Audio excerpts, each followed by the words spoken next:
They say summer is the season of light, of warmth, of laughter echoing under open skies. But few talk about what comes after sunset, when the laughter fades and the night settles over the world like a damp blanket. After the trails grow cold and the lakes go still. After the woods stop singing and start watching. There's a different kind of silence in the wilderness after dark. A silence that listens back. You're about to hear 3 stories, 3 people, 3 places, and one terrifying thing they all have in common.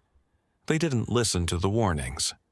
Whether out of ignorance, curiosity, or simple pride, they went too far, stayed too long, or stepped where no one should.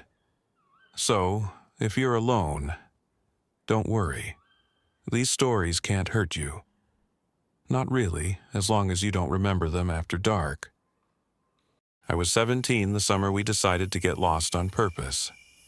My 2 best friends, Ben and Taylor, and I hiked deep into the Umatilla National Forest with nothing but our packs, a basic map, and the reckless freedom of teenagers desperate to feel alive. The plan was simple. No phones, no reception, no trails. Just us, the trees, and the kind of silence you can only find when you're miles away from anything. The first day was hot and bright, the kind of golden afternoon that made the trees seem endless. We set up camp beside a creek that glittered like glass in the sun. That night, we sat by the fire, laughing about things that didn't matter, the stars so clear it felt like we could fall into them. We were stupidly happy. But that changed on the second night. I had just drifted off to sleep when something woke me. A sound, soft and distant, threading its way between the trees. At first, I thought it was the wind. Maybe a coyote howl carried from far away. But the longer I listened, the more certain I became that it wasn't an animal. It was rhythmic, deliberate, human. It sounded like chanting, slow, low, and layered, like several voices speaking as one. Taylor was already sitting up, flashlight clutched in one hand. His face was pale, alert. We exchanged glances. Ben, on the other hand, slept like a rock, completely unaware. We whispered theories back and forth. Campers messing around, echoes from somewhere far, maybe even some weird acoustic trick of the forest. But I could tell Taylor wasn't buying it. He kept scanning the tree line, jaw clenched, as if something beyond the darkness was calling to him. The next night, Taylor refused to sleep.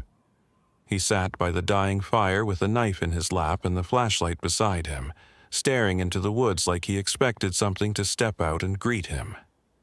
I told him he was being ridiculous. He didn't respond. I must have fallen asleep because when I woke up again, the fire was dead, the flashlight was on its side in the dirt, and Taylor was gone. I shook Ben awake, grabbed a light, and followed the only signs I could find. A narrow line of disturbed leaves, a snapped branch here and there, the faintest imprint of boots in soft soil. It led me deeper into the woods than we'd ever gone. Eventually, I reached a clearing I hadn't seen before.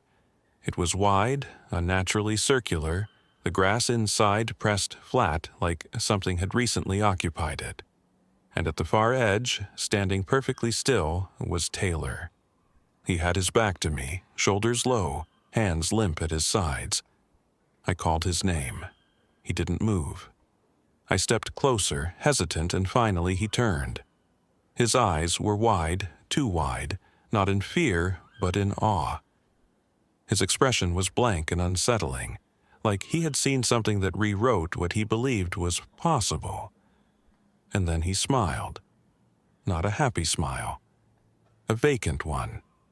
A smile that didn't quite reach his eyes. He didn't say a word. He walked back with me to camp, sat down, and stared into the woods until sunrise. The next morning, he told us he was staying one more night, alone. No matter what we said, no matter how we begged, he refused to leave. Ben and I left. We reported him missing. Search parties came. Dogs, drones, thermal imaging, nothing. Taylor was gone. Now, years later, I sometimes go hiking near those woods, and sometimes, not often, but enough to know I'm not imagining it. I hear chanting, faint, low, layered voices in the wind. And every so often I see something watching from between the trees, a figure with eyes just a little too wide, and a smile that doesn't move.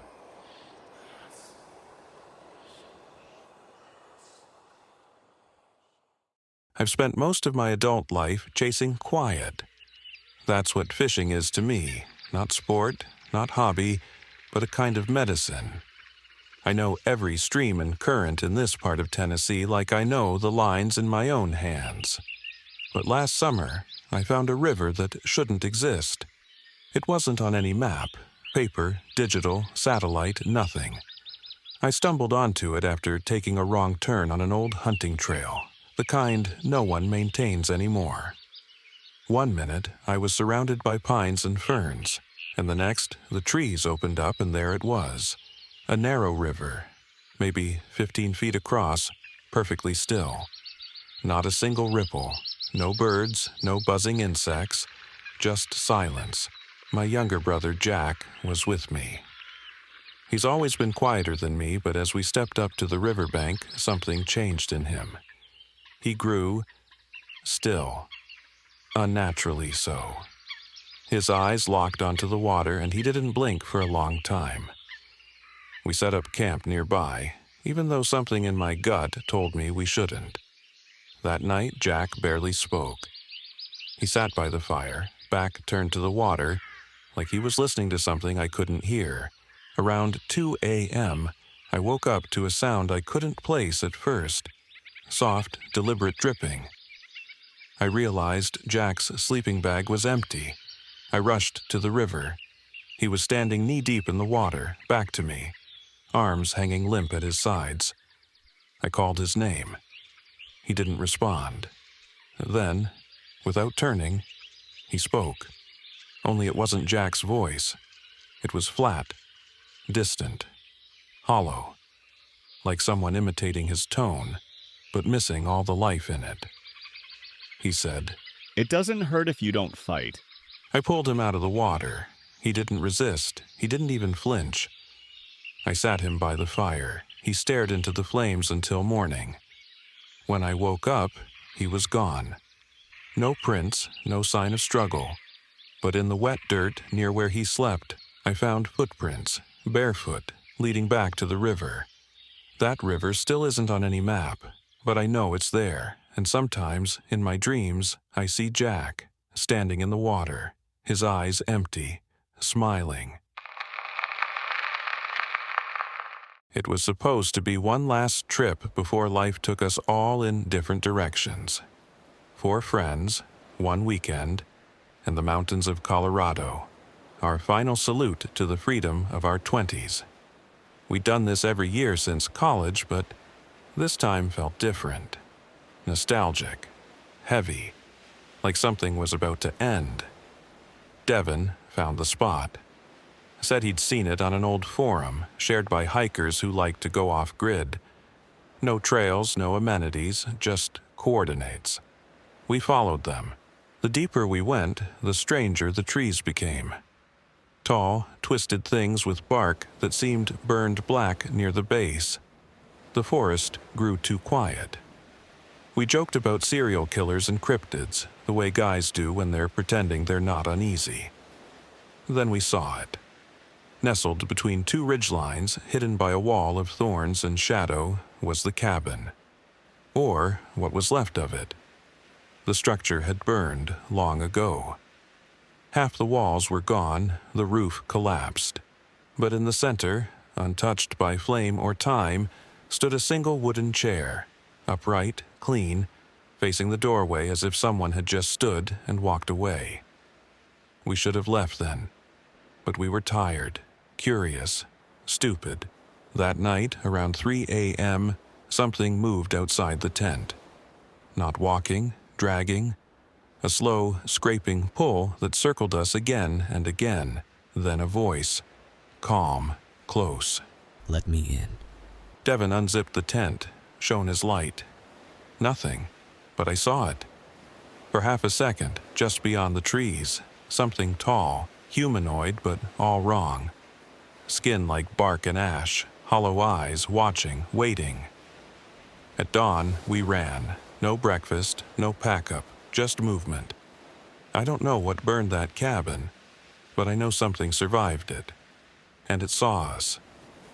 Sometimes when I close my eyes, I hear the drag, the voice, calm, patient, still waiting.